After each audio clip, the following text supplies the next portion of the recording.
Yep, it's almost Christmas, guys, so I'm wrapped in tinsel. Welcome to tonight's live show of Let's Talk About Ice from the Gold Coast, 7 p.m. Queensland time. And guys, we've got an action-packed show for you tonight. So before we actually get started, I'm going to ask you for a favour. Okay, and please, I ask that you do this, is to share this particular post on your Facebook page. You don't know who you're going to help out there that needs to hear this message. You know, there are a lot of people hurting out there that might be entrapped in addiction or have a loved one entrapped in addiction. Some of the information that we talk about here on the couch and the information that we share it's all in order to help people out there. So now we're having technical difficulties over there. Thank you. I heard myself again. That's bad. So I'm going to ask you one more time. Please share this post, because you don't know who you're going to help out there with the information that we share on the couch. So thank you so much for doing that. Sending you lots and lots of love and Christmas cheer. So I don't know how long I'm going to wear my tinsel because it's a little bit itchy, but I thought it would look nice on the camera. Can you turn the volume down, please? Sorry. Thanks, it's really distracting. Alright, welcome to our Neo brand, guys. Here's our cup. Nicole, welcome on the show. Thank you, Andrea. Thank you Good so to be much. here. Thank you so much for not only being on the show tonight and sharing your story, but for being part of the team at AARC head office. Like, we really treasure you. You know, we honour you. We love you. You know, Nicole's got an amazing story that she's going to share very shortly. But she's been working, you know, diligently to get barbecues happening, to raise some funds for this much worthy cause that we work in, and that is helping people understand the dangers associated with ice.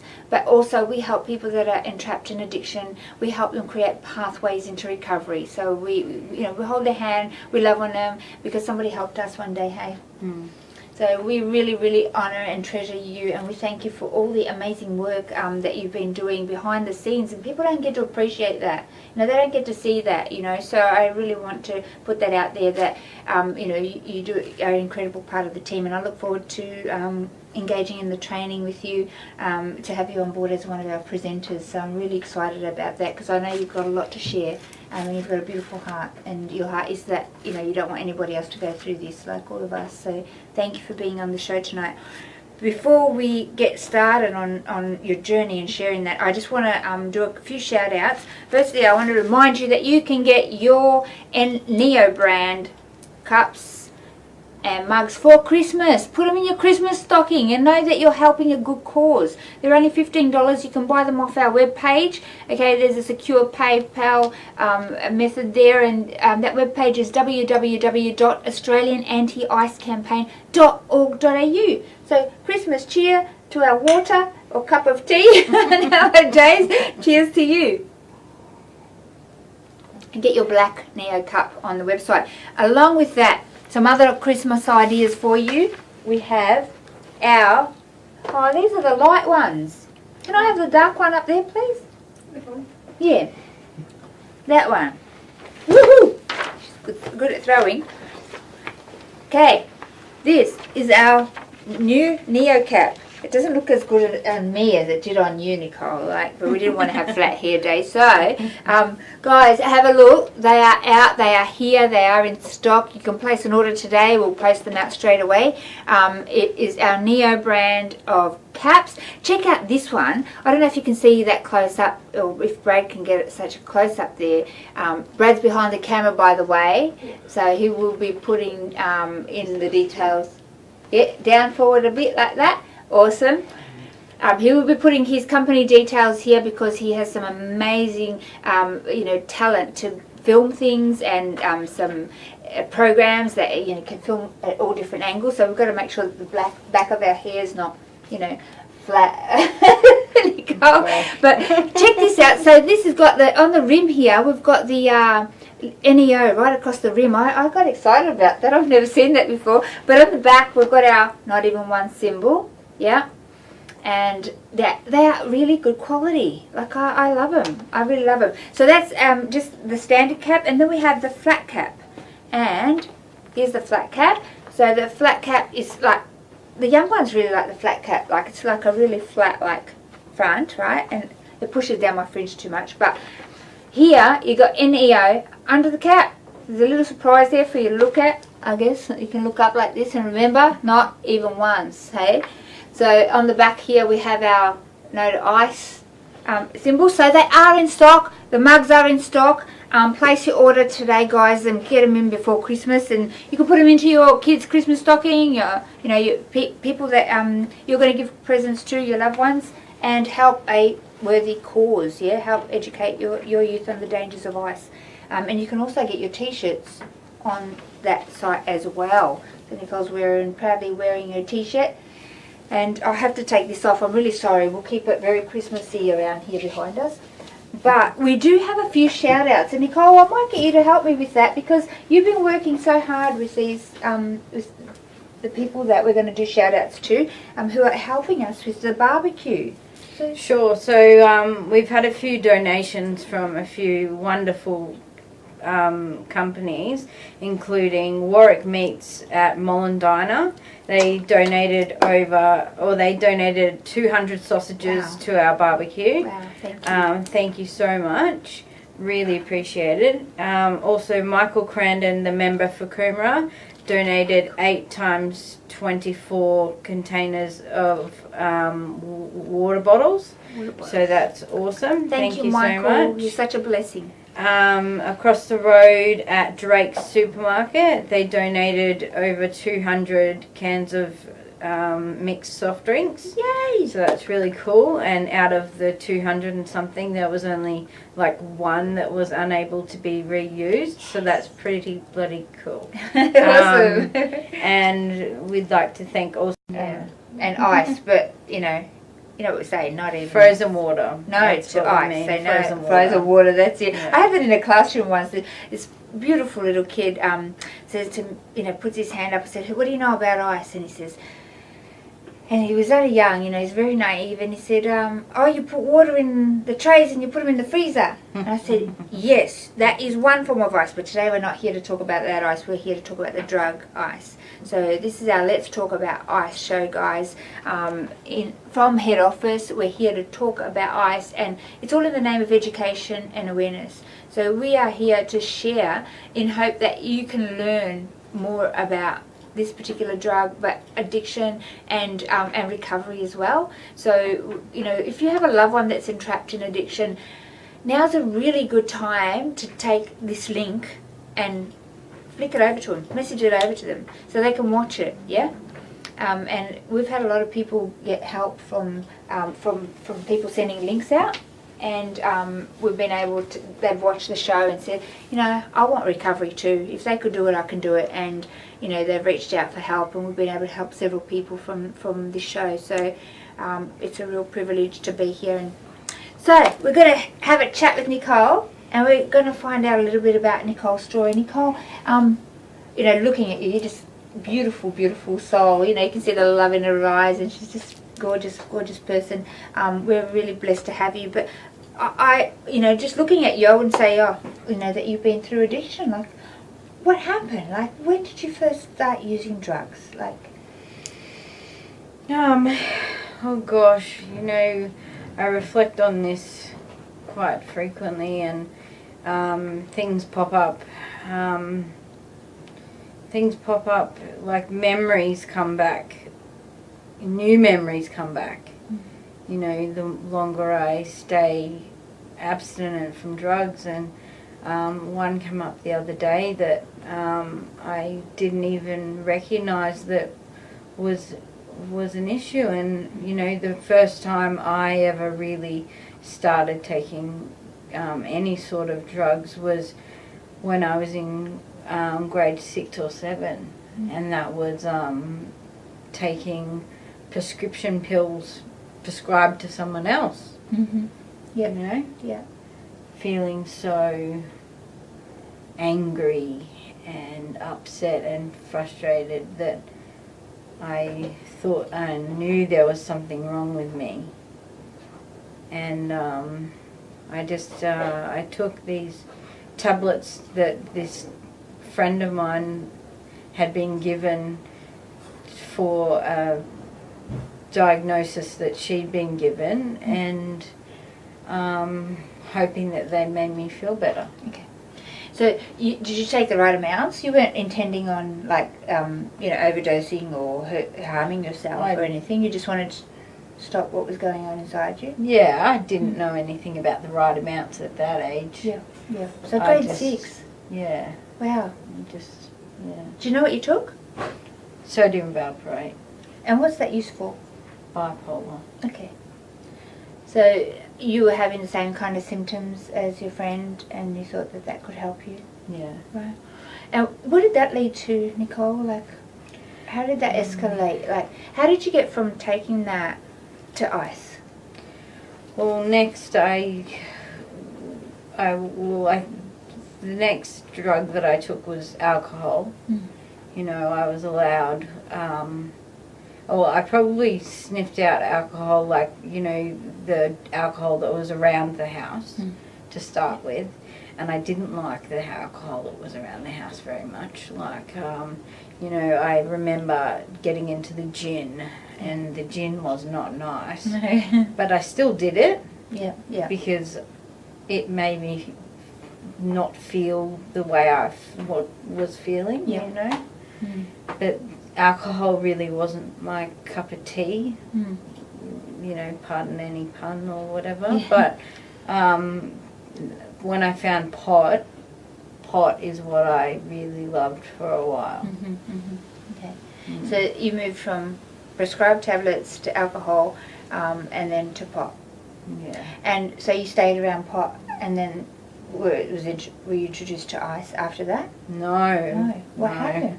I went to ecstasy, and then I went back to pot, and then I went to, it's a long timeline,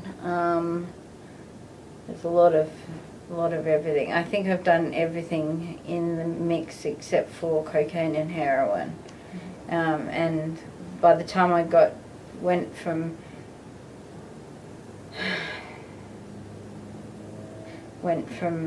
like pills to speed, and then I was doing speed for quite some time, and then it turned into ice. Yeah. But I didn't know when it turned into ice. It just evolved. Yeah. Well, I guess nobody told you, here, have some ice. No. You kind of just like, have some of this, and you kind of got caught up. Yeah. I would imagine. Is that how it happened? I think so. Because you can't really almost tell when you're hooked on stuff, the difference between especially when you're not a big shot, like, if that makes any sense. Like when I was the person that was just being given and only get what I give, kind of get what you were given. Get what I was given. Yeah. That's a real way to work that out. Yeah. Get what I was given. So somebody else was feeding it to you? A fair bit of the time, yeah. So was that a partner? I can't say that I had many partners. Yeah. I could say that I had lots of acquaintances. Yeah. So somebody that you knew and somebody that you trusted, maybe that was giving you the next level. And you were okay. What was the thought process for you at that time? Trying different drugs. It was just, whatever made me feel better, whatever felt better, whatever was cheaper, whatever was, easier available, anything that got me to point of where I wanted to be quicker. Yeah. And just in an easier way. Yeah. Yeah. So you just wanted to feel good and mask what was going on really for you. So did you at any point think about what was in the stuff that you were taking? Sometimes I did consider what was in the things I took. Sometimes I would take it and then go, oh, that was made of this, that and the other. I'm sure to, maybe have some ill effects after taking that. Mm-hmm. But did you care that you were destroying your insides and your brain? And at some, no, I don't think I really did. Yeah.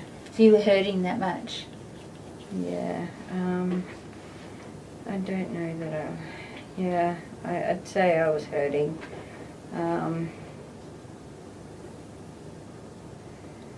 Yeah. Did you have drug education in school, or people come in and tell you about the consequences of certain drugs and what was going to happen if you went down that path? I'm trying to think if I can remember back that far. Or if the drugs still young. If the drugs have put holes in my brain. Yeah. Welcome to my world. No, I don't. I mean, I've read up on a lot of it due to the stints in psych wards and stuff like that. I've personally read up on the consequences and all that during times of waiting. I've read the pamphlets and stuff like that. Yeah. But I don't think I've really had too many the dangers of and the educational awareness and everything in schools. I don't think it was really so much around back then. It still really isn't, apart from what we do, and exposing the chemicals and putting out what's in it in front of the youth, and having a real conversation about how do you think this Drano is going to affect my insides if you decide to take it, and it just really brings things to life. So I think it's really, really important, the message that we're giving to the youth, because we have internal damage, but these chemicals, we weren't aware that these chemicals were, exactly what it was going to do. So it's really, really important message to bring out there from somebody that's lived that experience. So you started using ice, and how did your life progress from there in Ice World? Because like most people, I'm presuming that you plodded along on other drugs, but then ice, woof, and that hit a brick wall. Or is that how it happened for you? Or? Yeah. So I don't know. It's all I took it for.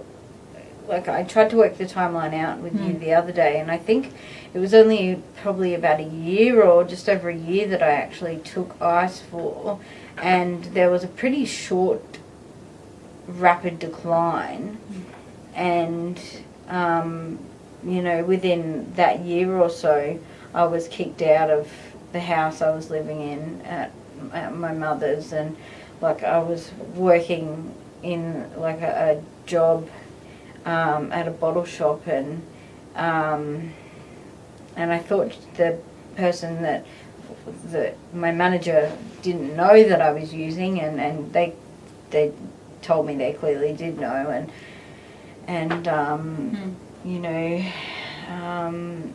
anyway, within that year and a bit, I was in a rehab, so I went and stayed at rehab for 8 months, and instead of going back to another psych ward, which I'd done 4 times previous, there was the option was put myself back into a psych ward and just do that same thing again and just come back out of the psych ward and keep using, or try a different path. That's good. So did you make that choice yourself, or did somebody encourage you? No, they encouraged me. They said, go to rehab, get out of my house, go to rehab or nothing, basically. Yeah. So. And that did it? That worked? I still stuck my heels in. Yeah. I didn't really want to stop using for quite some time. like it took a good 6 months before, you know, I really had any sort of want to be abstinent. But finally, you know, I found the passion for being off drugs and seeing this new life unfolding. That's awesome. That's awesome. So by your parents saying, you know, get out of the house, it's rehab or nothing, that actually helped you make the choice to step into recovery. Yeah. And that's what we try and teach families out there about, where that line is, how to love your loved one enough to say, I'm not going to enable you anymore. I'm not going to keep you, you know, bundled in this place where it looks safe from the outside, but you're allowing that loved one to self-destruct and to continue their behaviour. But to put in that boundary in place and saying, when I'm here, I love you, I don't love what you're doing, and when you're ready for change, I will walk with you into recovery. And that, you know, that sometimes is all that it takes to help somebody make the choice. You know, I want my family, I want a life, and to be able to step out and seek help. So you mentioned, so you went in and out psych ward a few times, 4 times, was it? Yeah. What was that like? What happened to lead you there? That was a lot of drug use, a lot of misuse of prescription drugs, like a lot of not using them correctly, like not adhering to doctors' orders. Bulimia and like I think anorexia sometimes, and yeah, like drug-induced psychosis, and yeah, lots of horrible stuff to go into the psych wards that many times. So I guess the culture of drug world and ice world, as I call it, it invites all these other friends in, you know, suicide, psychosis, you know, eating disorders, absolutely, you know, and this is like what you're talking about is very, very common. People, you know, bring that dysfunction brings in all these other issues. Depression, you know, all of these other anxiety, all these other friends come and join, and you get entrapped in a torment in that world. So if we're talking to you and you are that person that you're using and you want out of that world, you know, there comes a point where you're like, I've had enough, I want my life back, I want me back, I want my family back, and you do deserve it. You do deserve that. So I don't care what you've done and what's been in the past, but everybody deserves a second chance or a third chance. You know, don't quit, keep trying, and step into a rehab. You know, reach out to us. You know, we're here to help you make that transition and you know, make it in a way that it can work for you. Yeah, we help you step into a tripod system of support. We'll give you a buddy to help walk with you in the early stages, and we'll help you make that transition. It's tough, I know it's hard, but you're worth it, and recovery is certainly worth it, like a life worth living, isn't it, Nicole? Yeah, because you can have the life you want, and even more than what you even expected. So you know, from having been in Ice World, you can clearly hear from your story, like when I start asking you questions, you're like, well, it's hard to recall, because when you're in Ice World, time doesn't exist, and you lose track of time and space, and sometimes what's real and what wasn't real, and so you kind of, I still don't know the day that I stepped into recovery. I haven't got it written down. Somewhere I do. I know I kept my plane ticket, but you know, I can't tell you when. I know a year roughly around. I think it might have been between November and February, but time didn't exist. You know, you lose track of time, but sense of reality. and you're living in another realm. What did that other realm look like for you, Nicole? In what Ice regard? world, like what did you do from day to day? Oh gosh, so my room was pink, which I loved to start with, but you know, by the end of it, it was just like hell being stuck in the four walls. You know, I had, I just had, you know, these few regular people come over, and I would be on my computer like 48 hours in a row, like playing incessant games, and you know, I wouldn't get off the computer. I would ignore my self-care, and you know, I wouldn't shower, I wouldn't go to the bathroom, I wouldn't, like I was a smoker of cigarettes at the time, I wouldn't have a cigarette. My sister found out and realised that, you know, that I was, she would know when I was using because I wouldn't go out for a cigarette. And, you know, so my room was just my prison. Like, I would just be stuck behind a computer screen, and I would just have, you know, these couple of people drop over, but in the end I didn't really want them to be coming over because I didn't want to have to share my drugs with them. Like, you know, it was just a miserable existence. Like, I would play on the computer. If I had to go to work that day, I would use up until the time I had to go to work, and then go to work, come home, use more, play on the computer, and then if I had to go to work again, if it was time to sleep, I would have a whole heap of prescription medication to go to sleep, sleep for a while, and then go back to work, and then start all over again. Wow. And how long did this go on for, Nicole? You know, like a good year or whatever. Wow. And you sustained the job through that? Yeah. Wow. Wow. That's... A lot of people start out that way, and then very, very quickly that drops off.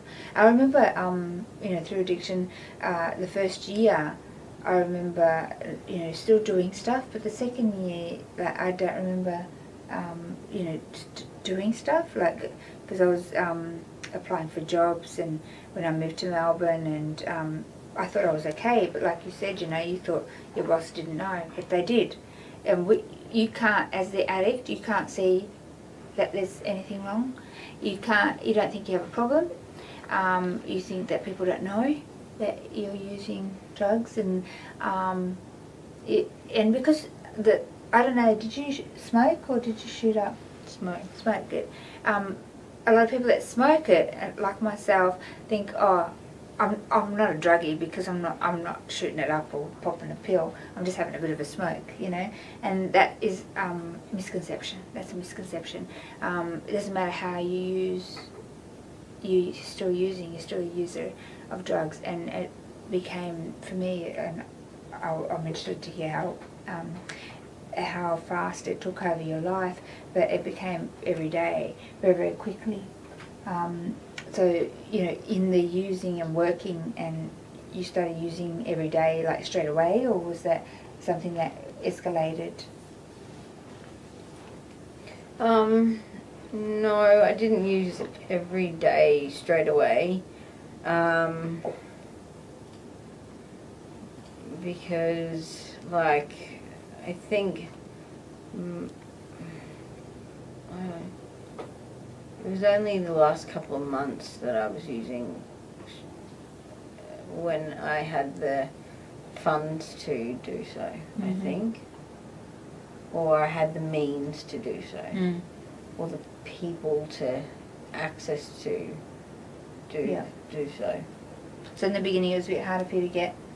Yeah. Yeah. And, you know, peer peers, you know, we often talk to the kids in schools, and if you know, if you hang around with people using drugs, you're going to eventually go down that path. So your peers are very, very important, you know, to the lifestyle that you choose. You know, so you know, I was enabled by a peer too. You know, that bought it, but after a while, you kind of find your way around and how to get it yourself. And I guess a lot of parents out there might be watching and thinking, well, how easy is it to get? How easy is it to get on the streets to score, you know, some ice today? Like, say on the Gold Coast, do you reckon it'll be easy? I don't know about the Gold Coast. I'm sure it would be, yeah. But because I just already identified a house around the corner from mine, but I don't use it anymore, but I have identified a house because it sticks out like dog's bits. But before we go there, I do want to ask a question about that. How long have you been in recovery? I'll be 4 years abstinent on the 2nd of January. Well done. Yeah. And you look amazing. Yeah, you look amazing. So how would you know, and this is for people out there, right? How would you know if there's you know, a dealer in your neighbourhood, or if, you know, how can you pinpoint? How do you know somebody's using? I don't know. It's a hard one to really say. I mean, the reason why I knew these people is because someone else that lives across the road from them told me. Mm-hmm. But I kind of picked it out because of their odd habits, their nightly behaviours, their suspicious type activities, jittery movements, and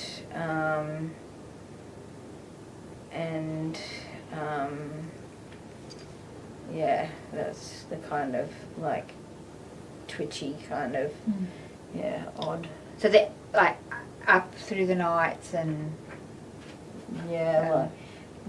kind of doing odd things during the night and Well, I heard a good one from somebody the other day, and it's funny, but it's not funny because that's how ridiculous.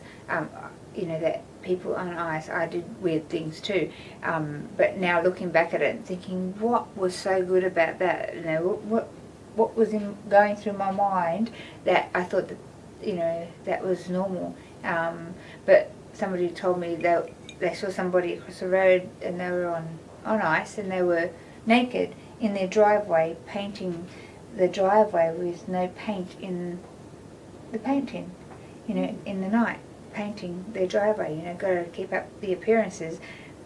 But he was so frightened and didn't realise, one, he didn't have clothes on, two, there's no paint. And it is in the middle of the night, you know. It didn't make any logic, rational sense. But see, ice hijacks the logic and rational area of the brain where that process takes place. And people that are on ice can't make logic, rational decisions. You know, they operate on the midbrain, and I've said this in previous shows, and it's the animal brain, and very, very quickly the drug becomes in charge and not the user. Yeah, so that's that illogical, irrational, the things that you do while you're on there, and you're looking for those illogical, irrational movements. You know, the lights are on all night, cars coming and going, you know, people peeking out the window all the time, and, you know, walking down the street with no clothes on, and, you know, there's just not looking right, you know. So what, for our parents at home, because we get this question a lot, and maybe you can help answer that as well from your perspective, you know, if a parent suspects that their child might be using ice or, you know, drugs, but specifically ice we're talking here tonight, what are they looking out for? What kind of things should a parent be looking out for?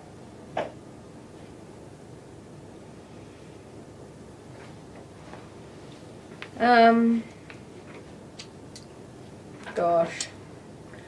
Yeah, those kind of things, like suspicious behaviours, like, you know, the lights at night. I think when people start getting a bit suspicious around their phone, when money starts going missing from wallets,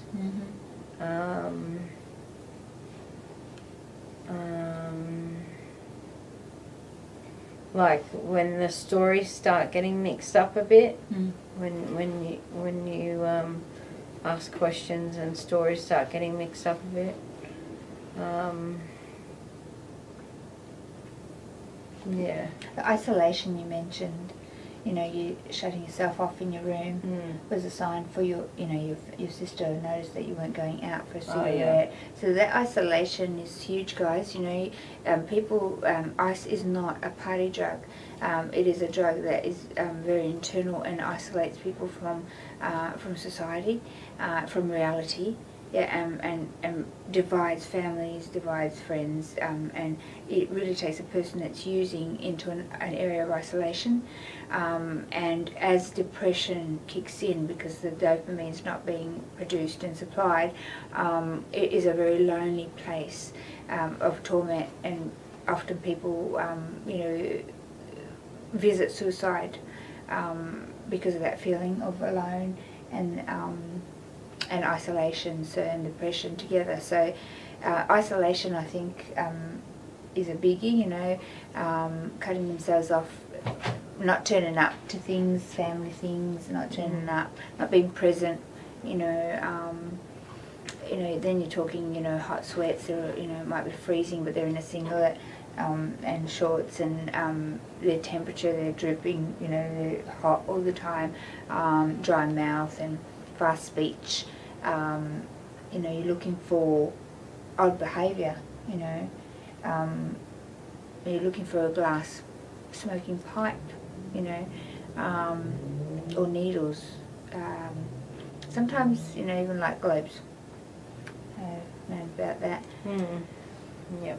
So what happened with your friends that used to come around and smoke with you? Did they also come out of addiction? Did they make it? No, I cut them off. Yeah. No, I know that they weren't really friends. They were just acquaintances, and yeah, no, I cut them off. And do you know if they're still using? No, I don't know. You don't know. And that is the best thing. If you want to change your life, you do need to change your environment. You need to change the people you hang out with. You know, and if you're using, and you know, you're going to continue in that same friends group that are using, and you're going to just try not to use, it's not going to happen. You know, you're going to have to change your behaviours. You're going to have to change your phone, cut off your numbers, and sometimes even a relocation. So you weren't on the Gold Coast when you were using? No, so you were in another area in Queensland. Yeah. And so you've moved here and started fresh. You know, I was in Melbourne, and I thought, no, I'm coming back to the coast and start afresh. You know, and if you're going to remain in the same place, it's going to be highly unlikely that you're going to come through recovery. It's hard enough as it is, you know, let alone, you know, doing it like in the same place, you know. But rehab's really, really important part of recovery. What have you found has worked for you since you've come out of rehab? Staying connected with the rehab people, and also I do a 12-step fellowship, and that really, really helps me. That's awesome. Yeah. The rehab was great, but the 12-step fellowship really, really helps me. So both of them are amazing, and I stay connected to both of those, so they both help me stay abstinent. And yeah, it is about staying plugged in, and that's why we encourage people who are in recovery to put themselves on a tripod system of support. Yeah, and what that looks like initially before you go into rehab, sometimes it can take a little while before you can actually get entry into a rehab, because the rehabs are so busy and they are so full, and so you might take a week, 2 weeks, sometimes even a month to get into a rehab, but we encourage you to call us and we'll help put a tripod system of support around you. And what that looks like, guys, is your 12-step fellowship programs, which is group therapy that Nicole's talking about. We engage you into that program.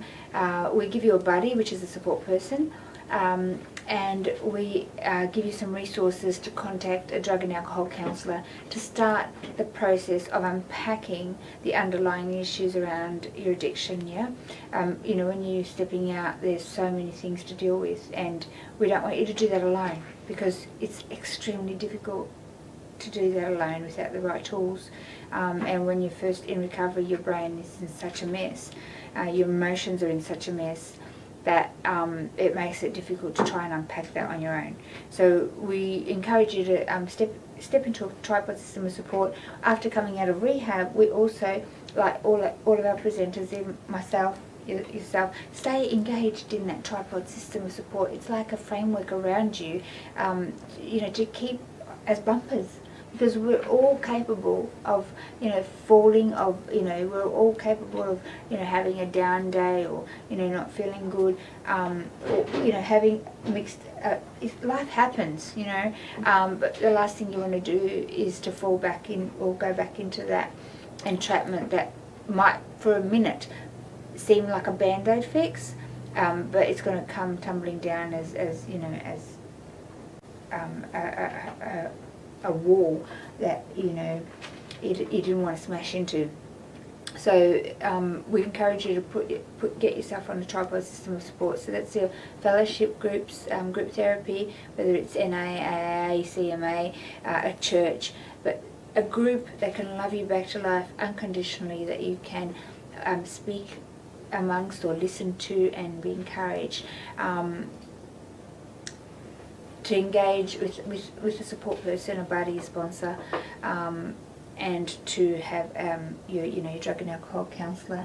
I don't see mine for years now, but because we work with them, they're always around, and we're also always engaging in conversations around addiction. I think what makes this program really, really special is that people that have recovered from addiction and undergo the training, they have a platform to be able to not only give back into community, but feel a sense of worth, and of purpose. It's more of purpose, because we're all worth. It doesn't matter what you're doing, you're worth, because you were created and very much loved in this world, but we ourselves tend to put less value. But when you're doing something that's helping positive change in society, it's by giving that we receive. So this platform allows people to be able to give into and I guess create positive ripples into other people's lives. And it also does something else, Nicole. It helps us remember where this drug took us every day when we're sharing that. And you never want to go back there again. It keeps reminding you of where it actually took you, and you think, I never want to be there again. I'm so glad, I'm so blessed to be out of that space now. And you can, is it empathy, or have empathy? Is it empathy or sympathy, Leanne? You're really good at this. Empathy. Empathy for people that are in that space. And you can remember what that was like. And, we're very, very quick to be able to go, man, you deserve better than that. We can show you the way out. So this program is really, really special and unique in the fact that not only are we sharing information, of what we've been through, but we can also the self-worth and engagement in community, re-engagement in community, but remembering what this drug did to the person that's sharing every day we're remembering, and so it just helps keep us clean, and helps those bumpers around us as a protection of falling back, because sliding back, I guess it does happen. So we want to safeguard our recovery, and that's what I encourage people that are out there listening. If you're in recovery, make sure that you have a good framework around you, good people around you that you can speak to as well, because when life gets tough, we need each other, and that's what we talk in the classrooms. You think you've got problems now, that problems might be a reason why you're taking drugs, but you think you've got problems now, you have 1,000 more problems and larger problems after and if you get out of ice addiction. The problems that you then have to cope with and deal with and work through are so much bigger than what the problem you were actually trying to mask in the first place. So there's a pile of problems that come, because that's what ice addiction brings, lots of other problems. Some people end up in jail, some people end up with severe health issues and mental issues, and some end up dead. So the end result for ice world isn't pretty. So have you reconnected with your family? Yeah, no, the relationships are definitely blossoming. Awesome. Yeah. Awesome. And I guess your family's been supportive now when you decided to step into recovery? Yeah, they are. They're really supportive. I'm very lucky to have them. And we're very lucky to have you too. We look forward to working with you, Nicole, in the schools, and going into a little bit deeper into some of those areas through your journey, because we can skim around and go, oh yeah, it was really bad, I isolated, I did that, but walking somebody through that, what did that look like? You were on your computer and you were obsessive compulsive disorder, just doing that, because that's where ice takes you into a tunnel vision, and then you go and hit up again and do that again, and do that again, go to work and do that again, and that becomes your life. Ice becomes your life. You might do a little bit of work here or do a little something there, but the focal point of your life is ice, is hitting up. So getting people to understand that, and I often ask in the classroom, does that sound like fun to you? That I was sitting at a window, staring at a window for 3 days. Does that sound like fun? It sounds insane, But some of those things, sharing some of those things, with those particular, I guess we don't call them milestones, but they're those highlight things that we can remember with people out there. They're going to get a better understanding about what that journey felt like and was like. So do you have brothers and sisters? Yeah, I have one brother and one sister. Yeah. And did they know you were in addiction? Yes. How did they deal with that?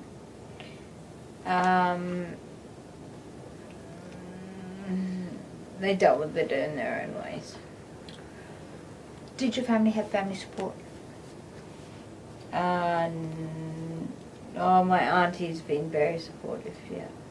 So your auntie supported your mum? My mum, Yeah. and my dad, yeah. And yeah, she's been very supportive. So did they have anybody that was trained with boundaries and how to help you with resources? Well, my auntie's a registered nurse, so Awesome. she took me in for a little while, but I wasn't ready at that point. Yeah. So, but she's been really supportive in my whole journey. So, yeah. How did you know that you were ready? What does ready look like and not ready look like? So you can differentiate that. How do parents out there go, is my son ready? You never know if you're ready, really. It's just,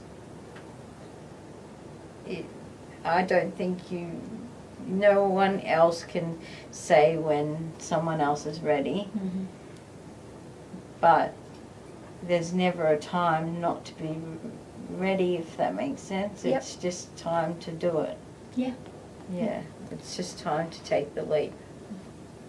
And as a family member, they should never give up, you know, and going, okay, are you ready yet? Let's call the number here.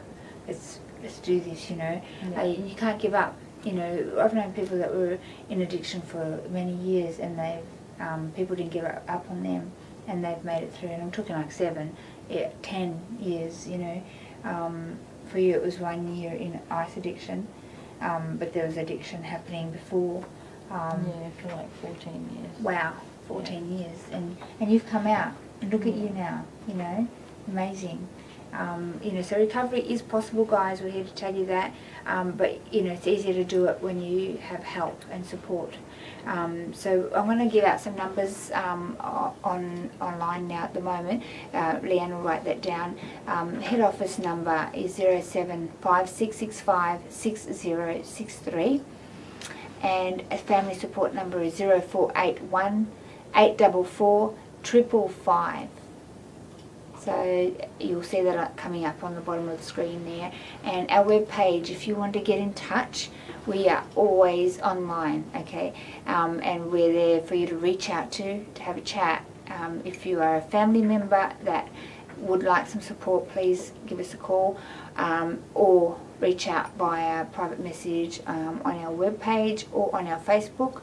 And if you are somebody in addiction, we want to hear from you, because we've been through it. Okay, and we want to help you make a pathway into recovery and have the life that you deserve. Yeah? So, last words before we go, Nicole. Right down the barrel. If you had one word to explain ice addiction or ice world, what would that be? Degradation. Wow, that's a big word. Can you say that again? Degradation. I don't even know what that means, Nicole. Degrading. Degrading. Awesome. That is a massive word. Yeah. Wow. Degradation. Degradation. Degradation. Wow. It is. We haven't had that word before, but that's so true and so real. Yeah. Thank you for sharing. Yeah. Can I teach you our 911 symbol? Sure. You haven't known it yet? No, I haven't yet. Okay. So that's not Not. for N, E, E. once. Once. Ready? Not even once, Australia. We love you. Good night. Take care. God bless.